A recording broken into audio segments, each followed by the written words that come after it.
Enragé, je le suis. Longtemps j'en ai douté, mais je vois bien hélas que c'est la vérité. J'éprouvais tout d'abord certaines inquiétudes, du vague dans l'esprit, du dégoût pour l'étude. Je rêvais de plaisirs ténébreux et sinistres, mordre dans un huissier, embrasser des ministres. Convaincu de trouver en lui seul mon sauveur, je confiai mon sort au bon monsieur Pasteur, qui depuis ce matin me soigne comme un père, me traite et m'inocule un virus salutaire. Mais je ne vais pas mieux. Tel que vous me voyez, lui dis-je, j'ai toujours des terreurs, des fantômes. De la rage en un mot, j'ai toujours les symptômes. Mais quel féroce animal dites-vous a mordu? Est-ce une hyène, un chacal? Non, docteur, non, docteur, c'est une belle mère. Oh, alors mon ami, là vous êtes bien perdu, votre mal est trop grave et je ne puis rien faire. Mais comment donc vous advint cet affreux accident? Et alors je fis ce récit à l'illustre savant. À peine nous sortions des portes de Vincennes, ma femme et sa maman sur le char 806, moi leur tournant le dos près du cocher assis, sur cocotte nos mains laissaient flotter les rênes. Nous avions fait sur l'herbe un frugal déjeuner et rentrions tous les trois à Paris pour dîner. Belle maman portait au front quelques nuages, et un silence agité, précurseur des orages, me faisait pressentir un prochain ouragan. Le char numéroté roulait sur un volcan. Il fallait un motif pour exalter sa bile. Ma cigarette en fut le prétexte futile. Oh, la jolie habitude, dit-elle. Il faut vraiment qu'un homme ait peu de cœur, empester de la sorte une mère et sa fille. Lorsque vous êtes venu me demander Camille, vous l'aviez bien caché, cet horrible défaut. Vous aviez l'air alors d'un homme comme il faut. Je ne m'en plains pas, maman, disait ma femme. Tu le dis, pauvre enfant, mais au fond de ton âme, tu souffres, je le sens.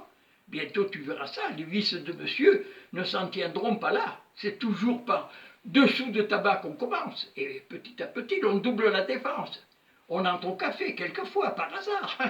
On y va tous les jours ensuite, on rentre tard. Et la femme se dit confiante et crédule, oh, serait-il arrivé quelque accident à Jules? Sur la pente l'on glisse, et pour comble grand Dieu survient fatalement la passion du jeu. En peu de jours, l'argent du ménage s'épuise. On en vient même à vendre la chemise de sa femme, et l'on met cru à l'extrémité son dernier matelas au monde de piété. Imperturbablement, je gardai le silence. Pour me faire sortir de mon indifférence, elle fit tant enfin qu'elle atteignit son but. Je perdis patience et lui répondis zut. Alors elle bondit ainsi qu'une tigresse, son œil lance du feu, son faux chignon se dresse, son rictus élargi, énorme, monstrueux. Elle blêmit, rugit, écume, grince, enrage. En me mordant enfin, la souris s'arrache. Je sentis par derrière une vive douleur qui me fit sursauter et maladroite au cœur. Comme Épaminondas percé d'un fer par un raffinement de la fatalité, son râtelier monsieur dans la plaie est resté. Comme Épaminondas percé d'un fer mortel, j'arrache bravement cet instrument cruel. Dans ma juste fureur, loin de moi le jette. Il siffle dans les airs et tombe dans l'assiette d'un monsieur qui dînait au seuil d'un restaurant.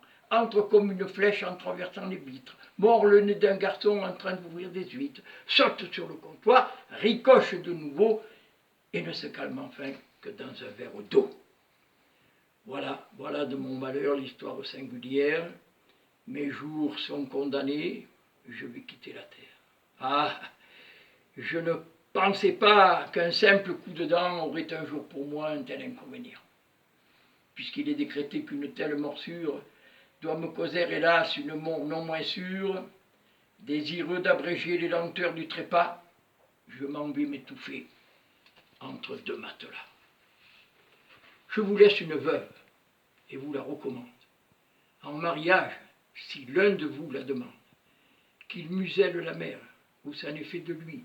Vous en avez la preuve, on guérit aujourd'hui les morsures de chiens, de loups, de tigres, de panthères, mais on ne guérit pas celle de belle-mère.